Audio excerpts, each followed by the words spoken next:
Boa noite, turma. Seguindo para mais uma aulinha de sistema de abastecimento de água.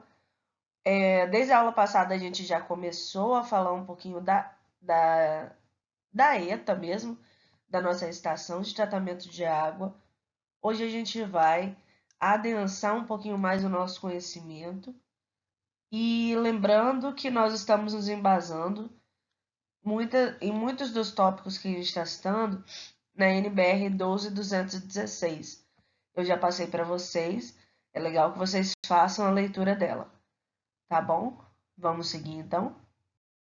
Bom, falando então de dentro da nossa ETA, essas são as estruturas aí que a gente tem, que a gente vai estudar ao longo dessa nossa caminhada. Nós partimos já do manancial, fizemos a captação, então nós já estudamos estruturas, componentes, partes componentes do sistema de captação de água. Seguimos com o processo de adução, transporte dessa água e agora a gente já está chegando dentro da nossa estação de tratamento de água. Na aula passada, a gente falou com relação à aeração. Se vocês olharem aí no nosso fluxograma, que representa então toda a minha ETA, a minha aeração está marcada com uma estrelinha amarela fora do meu fluxograma praticamente. Por que ela está posicionada assim? Por que essa é uma etapa que está posicionada dessa forma? Pelo fato de que a aeração hoje em dia é facultativa. Tudo depende da característica, da qualidade da minha água. Antigamente, a aeração acontecia em toda e qualquer água que chegava dentro da minha ETA. Mas hoje, no entendimento de que nem sempre a aeração vai ser favorável, pelo fato de que a água pode não chegar com as características alteradas que podem ser regularizadas a partir de uma aeração, a água primeiramente é analisada antes de passar pelo processo de aeração. Então, muitas das vezes, a água não passa. Para que a gente faz a aeração? Já comentamos aí. A gente aera a água para poder remover características indesejáveis, seja característica de sabor ou odor, como por exemplo, quando a água tem uma quantidade muito grande de gás carbônico, gás sulfeto, compostos orgânicos voláteis. Isso pode fazer com que ela tenha uma característica de odor ou até de sabor alterada. Em compensação, ela também pode apresentar característica alterada, não para sabor, mas para cor, como por exemplo com a presença de ferro ou de manganês. A gente aera também para forçar processos de oxidação, e aí dessa forma a gente consegue remover esse ferro e manganês na forma de precipitado, na forma de substância que vai ficar sólida, vai ficar insolúvel na água, então ela vai decantar, ela vai descer, e aí eu consigo remover esse material. Fora ali do fluxograma, a gente também tem a palavra desarenação. O desarenador é uma caixa de areia que é posicionada logo no início da minha ETA para a remoção desses sólidos grosseiros que podem vir com a água após a adução. Quando uma água é aduzida, especialmente se for conduto livre, ela pode chegar com sólidos grosseiros. Então, a gente tem uma caixa de areia para remoção dessa, entre aspas, areia, né? Esse material mais grosso que chega. Às vezes, eu ainda tenho até um gradeamento ou um peneiramento para remoção de folha, resto de árvore, pedra, que pode vir também.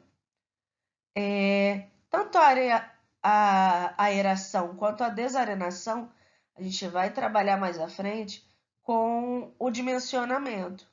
Por enquanto, a gente vai parar de falar dessas duas estruturas nesse momento, até porque elas são estruturas que são mais, entre aspas, simples ou, entre aspas, facultativa. Por que entre aspas?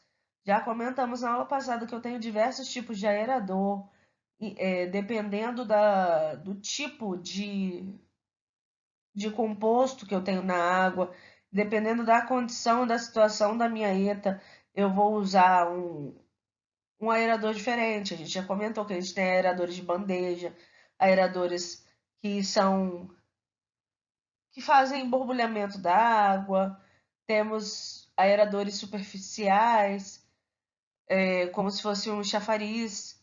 Então, existem alguns tipos de estruturas para aeração, estrutura para desarenação, mas um foco maior a gente vai dar quando a gente for falar do dimensionamento.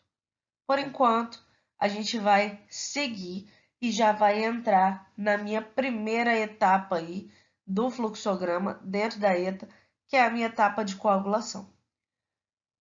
Primeiro de tudo, a gente vai entender por que eu tenho colorações diferentes nesse fluxograma. Vocês pararam para perceber? As minhas 3 primeiras caixinhas aí estão numa cor grená. Essas 3 primeiras etapas, elas são nomeadas como etapas de clarificação da minha água. Por quê? A minha água vai chegar com uma característica muito ruim. Ela vai chegar com muito sólido dissolvido, muito sólido suspenso, às vezes até um pouco de espuma. E aí eu vou retendo materiais e mantendo essa água um pouco mais, cada vez mais clara. Então, nessas 3 primeiras etapas aí, eu tenho processos físicos e processos químicos para remoção do máximo possível de sólidos que estejam suspensos aí na minha água ou que sejam passíveis de remoção através desses processos. Então, começamos lá, como a gente já comentou, com a minha aeração para liberação de gases e formação de precipitado de ferro de manganês. As partículas arenosas ou sólidos grosseiros que chegam ficam retidos no meu desarenador. E aí depois eu vou utilizar algumas substâncias para me facilitar a remoção de substâncias e materiais que possam estar ali na minha água que são indesejáveis. Eu gostaria que vocês lembrassem da informação que eu vou dizer agora. Todo o processo de tratamento de água é um processo físico-químico. Eu não tenho a atuação de micro-organismo aqui. Diferentemente do tratamento de esgoto, tratamento de efluentes domésticos, que é baseado no tratamento microbiológico. Aqui não, eu tenho substâncias químicas, eu tenho processos físicos atuando. Então é por isso que se vocês olharem para fora do fluxograma, tem várias setinhas com termos químicos apontando para algumas áreas. Esses agentes químicos são os materiais que nós adicionamos a essa água para que hajam reações químicas. E além disso, com auxílio de processos físicos, eu consigo fazer essa remoção de materiais que podem estar na minha água. Então é importante que vocês tenham uma ideia geral do que eu estou adicionando e aonde que eu estou adicionando. Tudo bem? Então, voltando aqui, nas 3 primeiras caixinhas, como a gente falou, eu tenho o meu processo de clarificação da minha água, através do processo de coagulação, floculação e sedimentação. Como que eu faço esses processos? Através do uso de substâncias químicas e agentes físicos. Então, eu vou incluir ali, muitas das vezes, coagulantes, alcalinizantes, agentes oxidantes, carvão ativado, agentes que vão aglutinar o material, que são os meus polímeros, certo? A gente vai falar melhor de cada uma das etapas. Depois que eu conseguir, eu vou fazer um panorama geral aqui, tá? Só para vocês entenderem e depois a gente segue. Depois que eu conseguir clarificar um pouco a minha água, melhorar a condição dela em termos de remoção de materiais sólidos, eu ainda passo por um processo de filtração para remoção do que não conseguiu sedimentar. Existem materiais que vão aglutinar lá no meu processo de coagulação e floculação, eles vão ficar pesados e vão descer. E aí eu consigo retirar esse material através dessa etapa de sedimentação, de decantação. O que eu não consigo remover assim, eu vou remover na filtração, que é o meu quarto, minha quarta caixinha aí, que está na coloração meio amarelada, meio marrom, não sei. Nesse caso aí, então, eu finalizo o meu processo de clarificação da água. Eu dou um polimento no meu processo de clarificação. Depois de eu remover esse material, eu posso melhorar as condições dele, da água, em termos microbiológicos. Então, a gente passa por uma etapa de desinfecção dessa água. Depois que eu aplico uma substância para desinfetar a minha água, eu vou aplicar o flúor para fins de melhoria da qualidade bucal da população. Isso foi incluído aqui no Brasil na década de 60, começou aqui no Espírito Santo, devido à altíssima ocorrência de cárie bucal, especialmente para crianças. E aí o governo passou a solicitar e passou a incluir esse flúor na água para melhoria dessas condições mesmo de saúde das pessoas, até porque muita gente não tem o hábito de se alimentar com, com alimentos que sejam fonte de flúor, como por exemplo peixes ou vegetais verde escuro. Apesar da gente morar, por exemplo, numa cidade litorânea, não é base da nossa alimentação o peixe. A gente utiliza muito mais o frango ou a carne de boi, até por uma questão cultural mesmo. Então a gente acaba não consumindo tanto material que seja fonte de flúor. Chegando no final desse negócio, eu adicionei várias coisas ao longo do tempo aí na minha água. Parte do material conseguiu ser retirado via filtração, sedimentação, mas tem coisa que eu não consegui remover. E existem coisas que eu preciso manter na minha água, como por exemplo o meu cloro, meu desinfetante, eu preciso manter uma certa dosagem. Isso faz com que a minha água possa ficar com um pH alterado. Todo mundo lembra o que é pH? Potencial hidrogeniônico. O pH vai determinar para mim a acidez ou a não acidez, traduzindo aí a alcalinidade da minha água. E eu tenho um pH ótimo para a minha água. A água, para ser consumida, ela precisa estar num pH neutro. Ela não pode ser muito ácida, ela também não pode ser muito básica. Então, neste momento aí, depois que eu inseri tantas coisas na água para tratar, eu vou precisar corrigir o pH dela. E aí, depois que eu faço a correção do pH, eu tenho uma água tratada para consumo. Lembrando, gente, que há uma diferença entre tratar uma água e torná-la potável. Para abastecimento, a gente trata a água para fins de potabilidade. Então, essa água final, ela precisa ser tratada ela precisa ser analisada e ela precisa atender a parâmetros de potabilidade, que são descritos lá na nossa portaria 2914 de 2011. É uma portaria do Ministério da Saúde que traz informações com relação às características que a minha água tem que apresentar para que a população possa utilizá-la como uma água para consumo e para contato primário, certo? Até aqui tudo bem, né? Vamos seguir então. Bom, gente, então dando uma informação, um panorama bem geral com relação ao processo de aeração, a gente já estudou, a gente lembra aí que esse é um processo que é utilizado para inserir gases na água com alguma finalidade de remoção de substâncias que não estão me dando uma característica adequada e aceitável para minha água.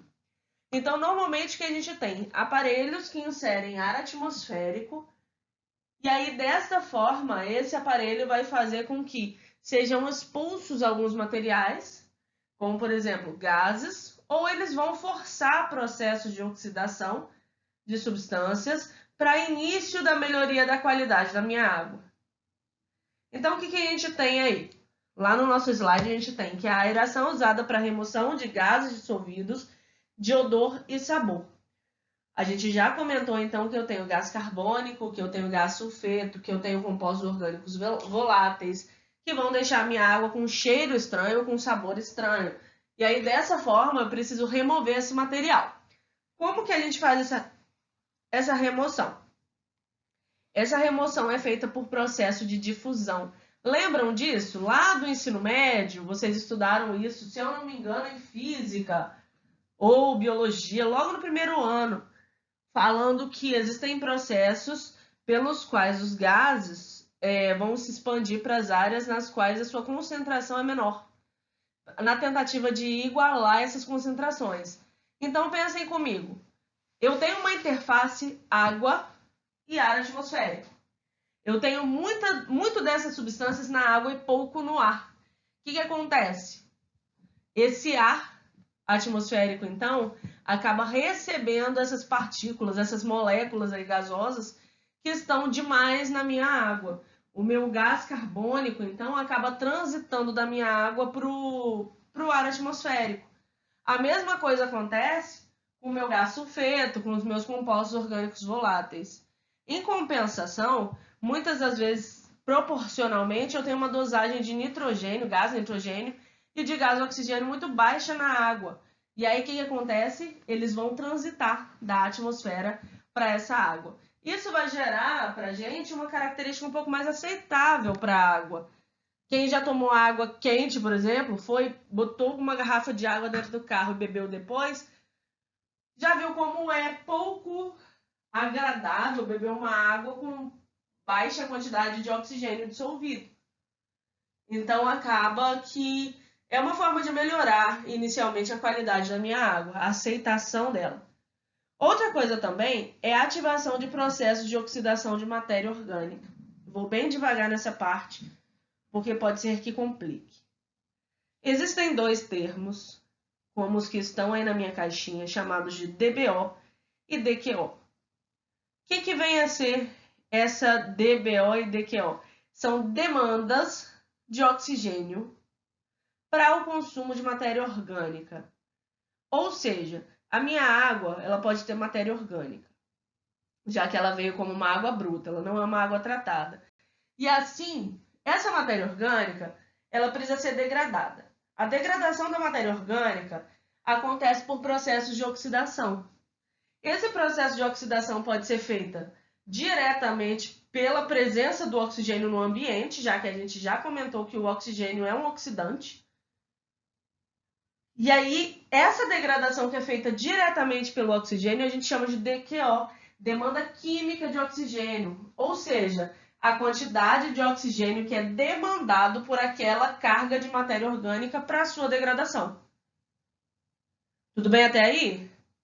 Então, quando eu insiro oxigênio, eu permito que a matéria orgânica comece a ser degradada a partir da oxidação que acontece por causa da presença desse oxigênio.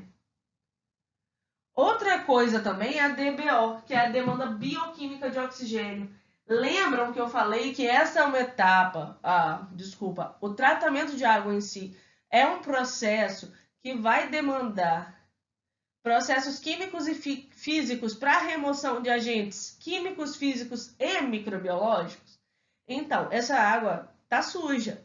Ela tem agentes microbiológicos ali. Esses agentes microbiológicos consomem a matéria orgânica. Só que eles fazem isso através de processos aeróbios. Eles consomem o oxigênio. E aí, à medida que eles vão consumindo oxigênio, eles reduzem a dosagem de OD, de oxigênio dissolvido na água. Então, se eu faço um processo de aeração, eu estou inserindo esse oxigênio na água, eu estou melhorando a condição dessa água. A oxidação, então, da matéria orgânica vai acontecendo, seja por via direta, chamada de DQO, ou por via indireta, pela ação dos micro-organismos que consomem esse oxigênio, Mas, de qualquer forma, eu estou reinserindo o oxigênio no ambiente. Então, eu estou conseguindo manter a degradação da matéria orgânica e conseguindo manter a taxa de OD, oxigênio dissolvido. Tudo bem até aqui? Coloquei informação embaixo sobre os tipos mais convencionais de aeradores, que a gente já comentou. Aerador de queda por gravidade, que é aquele tipo cascata ou tabuleiros, são aqueles que têm os pratos, tanto circulares quanto quadrados. Aeradores de repuxo, a gente já comentou.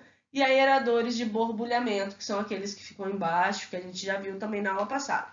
A gente vai trabalhar os conceitos relacionados a esses tipos de aerador quando a gente for dimensionar, tá bom? Só para vocês relembrarem, aí tem as imagens dos nossos aeradores. O primeiro aí é o meu aerador de cascata e na segunda e na terceira imagem eu tenho o meu aerador de tabuleiro. Um outro motivo aí da gente usar a aeração é o seguinte. No caso de águas retiradas de poços, fontes ou pontos profundos de grandes represas, essas podem conter ferro ou outros elementos dissolvidos, ou ainda ter perdido o oxigênio em contato com as camadas que atravessou e, em consequência, ter um gosto desagradável. Embora não seja prejudicial à saúde do consumidor, torna-se necessário arejá-la para melhorar sua condição de potabilidade. Comentamos na aula passada que o ferro e o manganês na água, ele pode conferir tanto cor quanto até um sabor desagradável na água, um gostinho de ferrugem. E aí as pessoas rejeitam. Quando a gente fala de parâmetro de potabilidade da água, a gente entende que existem quantidades de cada material que a água pode ter. Mas, se ainda assim essas quantidades fizerem com que a água fique com as características organolépticas, ou seja, sabor, odor, as características que a gente percebe pelos sentidos, sabor, odor, coloração. Se não tiver muito legal, as pessoas vão rejeitar, as pessoas vão ficar ligando para a concessionária de abastecimento de tratamento de água para poder solicitar ajuste, para pedir para ter desconto na conta, para pedir para... Enfim, vamos chamar o balanço geral. E aí, desta forma, a gente usa a aeração para melhorar essas condições e essas características da minha água. A segunda estrutura que a gente comentou aí é o nosso desarenador. Desarenador é uma caixa que vai remover, entre aspas, areia. Por que entre aspas areia? Porque não é só a areia que a gente tem ali. Vamos fazer a leitura do slide para a gente entender? A areia que infiltra no sistema de transporte e tratamento de água pode danificar equipamentos eletromecânicos. Esta areia é constituída por partículas de areia e outros materiais abrasivos, como carvão, terra de atomácia, pó de pedra e similares, que tem um diâmetro aí de 0,2 a 0,4 milímetro e massa específica de 2,54 gramas por centímetro cúbico. Então, não é somente areia, não é só silicato. A gente pode ter outras substâncias, restinho de pedra, pozinho de pedra, carvão. E esse material aí, que tem uma característica de granulometria muito parecida com a de areia, pode danificar os meus equipamentos. Então, não é interessante. Ela poderia ser removida lá na frente no tanque de decantação? Até podia. Só que aí, e as estruturas que podem passar por algum processo de abrasão antes disso? Então, a gente já remove logo no começo. O que a gente faz, então? A gente faz um processo de sedimentação dentro de uma caixa. Essa sedimentação acontece por gravidade.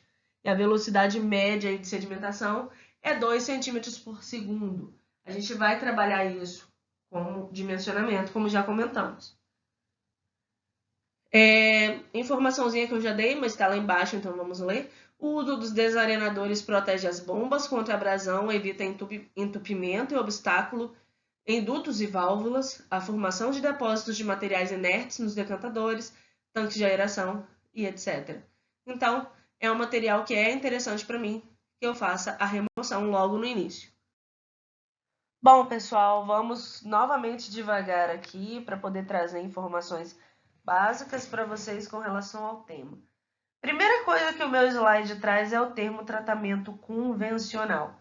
E aí pode ficar para vocês uma dúvida do que vem a ser um tratamento convencional de água. Pois é, a gente já comentou que há um enquadramento da água em função das características que ela apresenta. Então, ela pode ser enquadrada como classe especial, classe 1, classe 2, classe 3, classe 4. Classe especial é aquela água que vai ter a finalidade para conservação de áreas, por exemplo. E a minha classe 4 é a minha água com uma característica um pouco prejudicada, a ponto de que ela não pode ser nem utilizada para contato primário, as pessoas não podem entrar nela. Então, eu tenho aí uma classificação hierárquica das condições da minha água. Eu parto de uma água classe especial, que é muito, muito boa, e aí eu transito. Classe 1, classe 2, classe 3, classe 4 é uma água que tem uma característica não desejável, não potável. Nós utilizamos para abastecimento a água normalmente classe 2 e classe 3, porque é uma água que não está enquadrada dentro da potabilidade no seu estado bruto, mas ela pode ser levada à condição de potabilidade após tratamento. Todas essas informações com relação ao enquadramento da água, a gente já comentou, tá lá na minha Conama 357, no trecho que vai falar de água doce, já que ali eu tenho informação sobre água doce, salobre, desculpa, salobre e salgada. E aí, o que vem a ser o tratamento convencional? É o seguinte, eu já falei para vocês que a água tem diferentes condições, correto? Então, tem águas que eu vou precisar somente desinfetar e filtrar. E ela já vai estar numa condição boa para consumo. Mas eu vou ter água que vai demandar ainda uma remoção de sólidos, vai precisar de uma etapa aí de decantação. Vai ter água que vai precisar de um tratamento completo, que é o que eu mostrei no fluxograma para vocês. Aquele tratamento completo é o que eu chamo de tratamento convencional. Toda a água vai ter que passar por aquele tratamento completo? Não. Depende da condição que a minha água apresenta.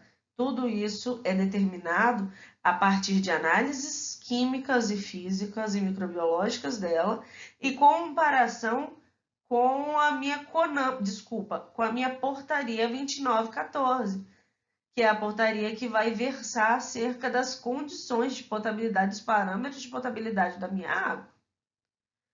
Então, o que vem a ser esse tratamento convencional? É o tratamento completo. Quando uma água está lá na sua classe 2, classe 3, com diversos parâmetros não enquadrados, a gente faz o tratamento convencional.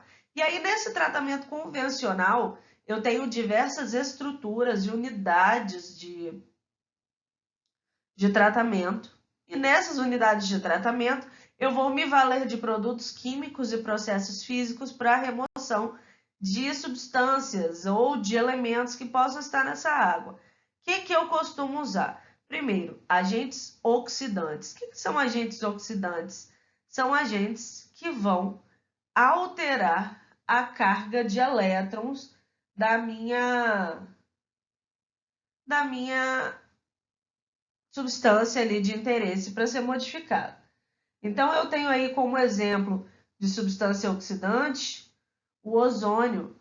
O ozônio vai conseguir fazer esse processo de oxidação. Meu cloro também é um agente extremamente oxidante que a gente utiliza aí para poder fazer a desinfecção da minha água. E também para poder remover substâncias logo no início do processo, numa etapa que a gente chama de pré-cloração. Mas não se preocupem, a gente vai falar disso tudo. Só quero dar um panorama geral aí das substâncias para vocês. Dióxido de cloro, peróxido de hidrogênio também são substâncias oxidantes. Elas vão conseguir, então, alterar o estado energético das moléculas que a gente pretende remover. Alcalinizantes, que são substâncias, é o contrário de acidificante. Ela vai nos trazer um pH, uma condição de basicidade na minha água. Por que que eu vou precisar fazer isso? Eu preciso regular o meu pH em torno do neutro. Se a minha água acabou atingindo um pH muito ácido, eu vou ter que alcalinizar o ambiente para eu poder trazer a minha água para uma condição adequada.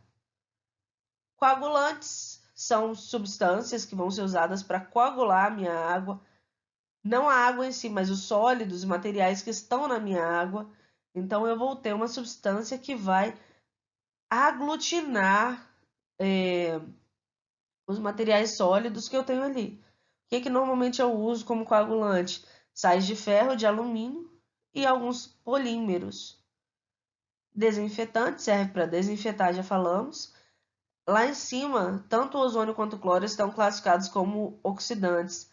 A desinfecção é feita via oxidação mesmo. A gente inativa os organismos que podem estar na água através de processos de oxidação, através de alteração do estado energético, no caso aí das membranas ou do material genético. Então, a desinfecção, ela tem a função para a gente de melhorar as características microbiológicas da minha água, deixar de trazer risco à saúde pública por causa da presença de organismos que não deveriam estar na água. Correção de dureza. Dureza é uma condição que pode aparecer na água por causa da presença de muitos íons de cálcio, por exemplo. E aí esses íons podem fazer com que a minha água fique com uma característica de sabor alterada. É complicado também de remover substâncias gordurosas. Isso causa incrustação, dificulta a utilização de agentes sanitizantes. A gente vai falar um pouquinho mais também mais à frente. A gente usa muito a cal. Cal mesmo, que a gente usa para pintar a parede, pois é. Ela nos ajuda aí na correção da dureza. E o carbonato de sódio também é uma outra substância que pode me ajudar a remover a dureza da água. Controle de corrosão, a gente usa aí a cal, carbonato de sódio, silicato, exatamente por causa dessas substâncias aí que a gente comentou, que acabam gerando incrustação. E essa incrustação pode nos levar a ter processos corrosivos mais à frente. Então, se eu consigo com essas substâncias controlar a dureza, eu reduzo a possibilidade de incrustação. Se eu reduzo a possibilidade de incrustação, eu também posso estar controlando a corrosão ali no material. E finalizando, outra classe de produtos químicos que a gente estuda são os produtos adsorventes. São aqueles que vão grudar, digamos assim, vão adsorver outras substâncias. Eu não estou falando de absorção com B. A absorção é trazer para dentro, né? Uma esponja absorve a água. Nesse caso aí, eu tenho substâncias que são adsorventes. Eles prendem as substâncias de interesse na superfície, ela não entra. Isso faz com que a gente consiga aglutinar esses materiais. Eles vão um grudando no outro em torno do meu carvão ativado, tanto particulado quanto granular. Isso ajuda aí a remover. Isso é muito usado na filtração. Então, gente, foi um panorama geral dos meus produtos químicos. Não precisam ficar desesperados tentando decorar tudo. A gente vai falar parte por parte. Lembrando que é importante que vocês conheçam esses produtos químicos. Por quê? Quando a gente falar do dimensionamento de cada uma das partes componentes da minha ETA, a gente também vai dimensionar as dosagens de substâncias. A gente vai calcular as dosagens de substância que vão ser adicionadas, produtos químicos que vão ser adicionados para tratar em função da característica da minha água e da vazão para a qual eu dimensionei a minha estrutura. Então é uma coisa, meio que uma coisa só. Quando a gente dimensiona, a gente não dimensiona só o tanque, só a caixa. A gente também dimensiona toda a estrutura para adição de produtos químicos. Então, a gente precisa ter uma noção desses produtos. Então, nessa imagem, a gente tem um layout de uma ETA. Então, já mostra aí para você a água chegando no estado bruto, lá na caixinha verde, que é a minha calha partial, é o meu medidor de vazão. E também é um local que eu vou fazer um turbilhonamento da minha água por causa da garganta ali.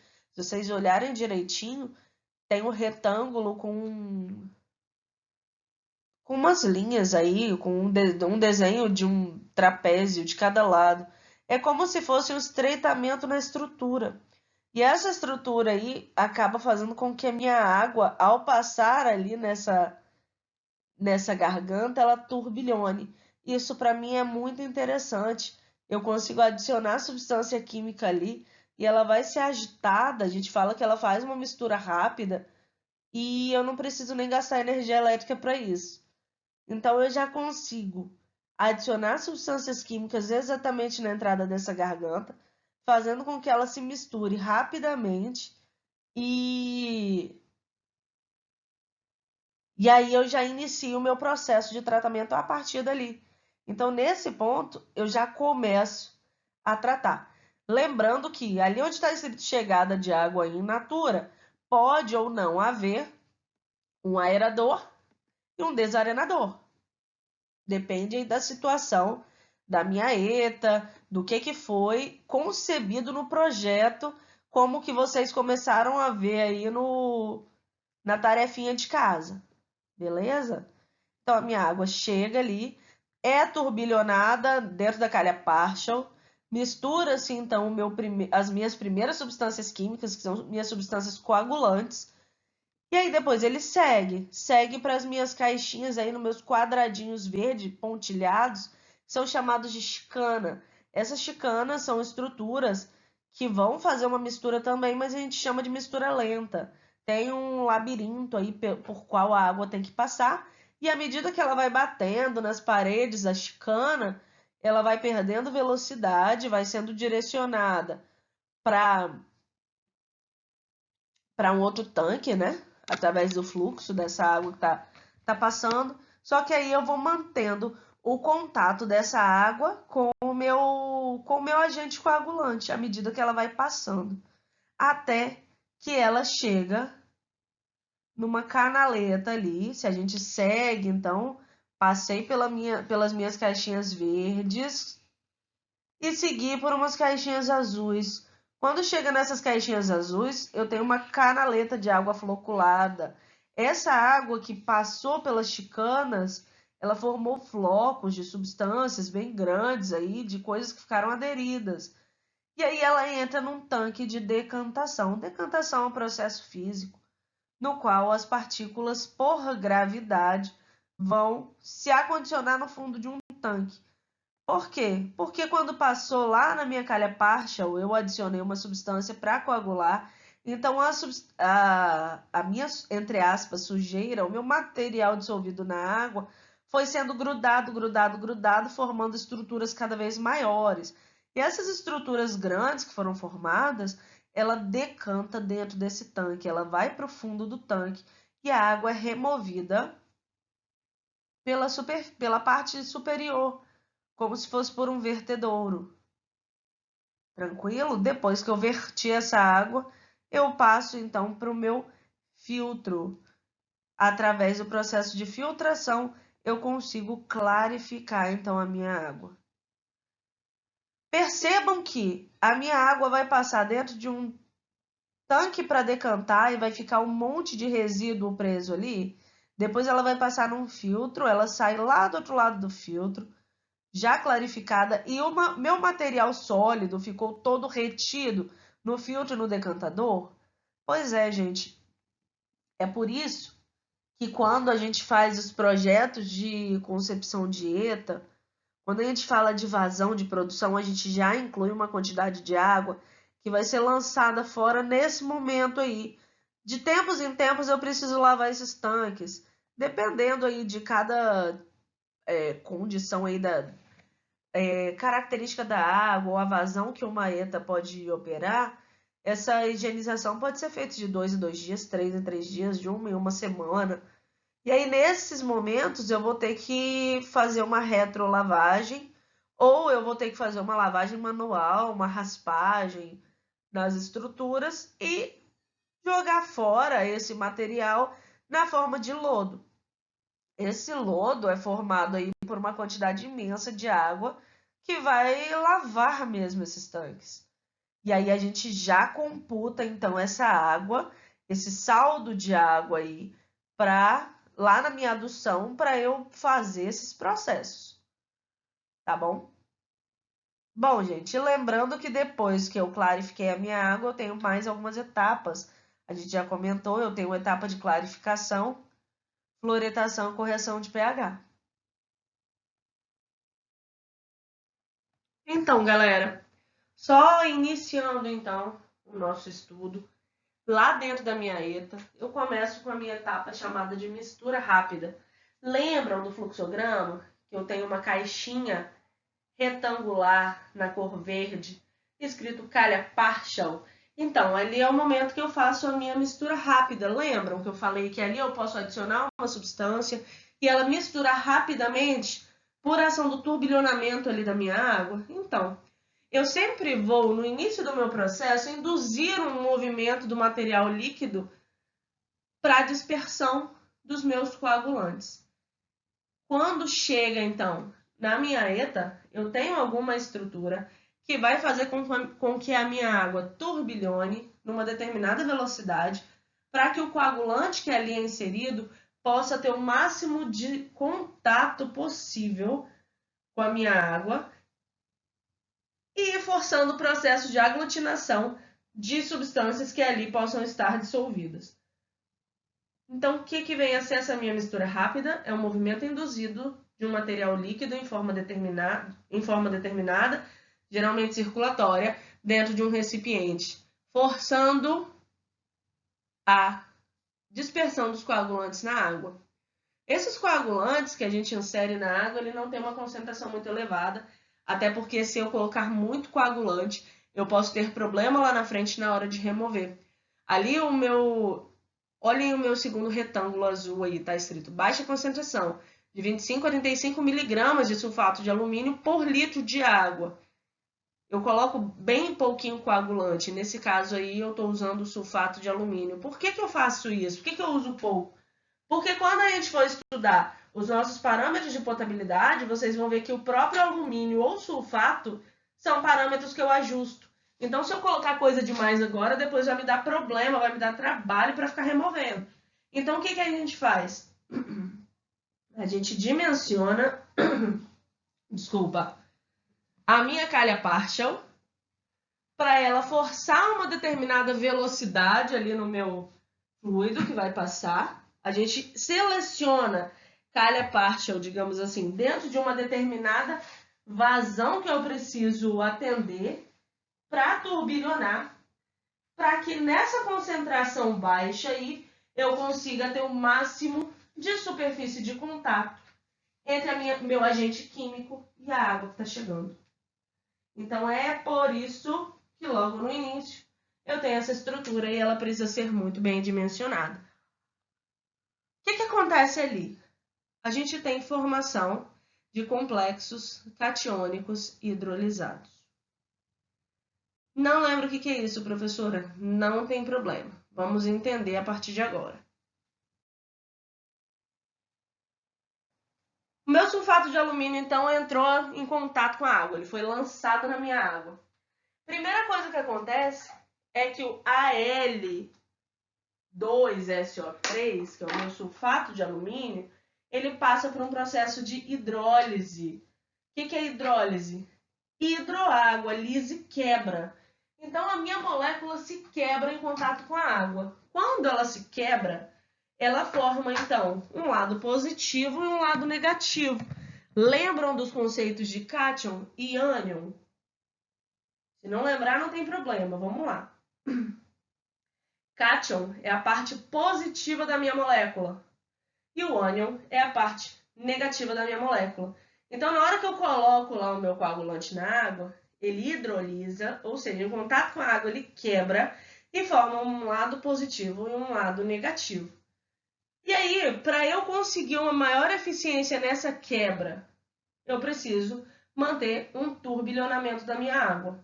E aí, esse turbilhonamento é que vai forçar a minha eficiência dentro de uma concentração tão baixa de coagulante.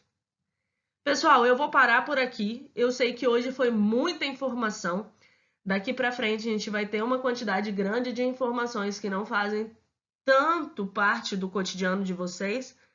Então, eu peço que vocês tenham cuidado de tomar muita nota, fazer anotação de tudo, porque é importante que vocês entendam isso para que vocês consigam entender o porquê de nós fazermos cada coisa em cada um dos processos, tá bom? Caso vocês tenham ficado com dúvida de alguma coisa, sinalizem para mim lá no chat. Eu acredito que tenha bastante dúvida. Então sinaliza para mim no chat, sinaliza para mim na nossa videoconferência. Vamos discutir esse primeiro ponto para que vocês possam começar a entender o processo. A tarefa de vocês hoje é um pouquinho diferente. É também naquele estilo de dimensionamento.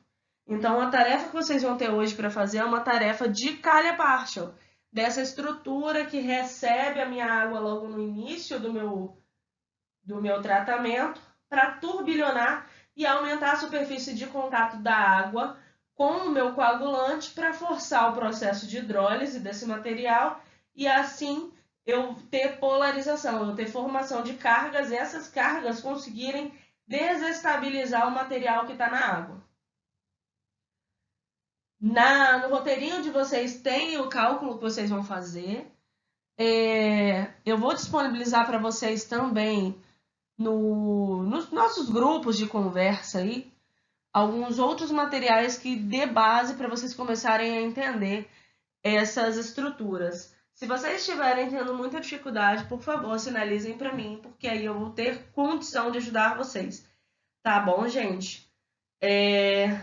Vamos lá então, aguardo vocês no nosso chat, na nossa videoconferência, para a gente discutir esses pontos. Beijos, até!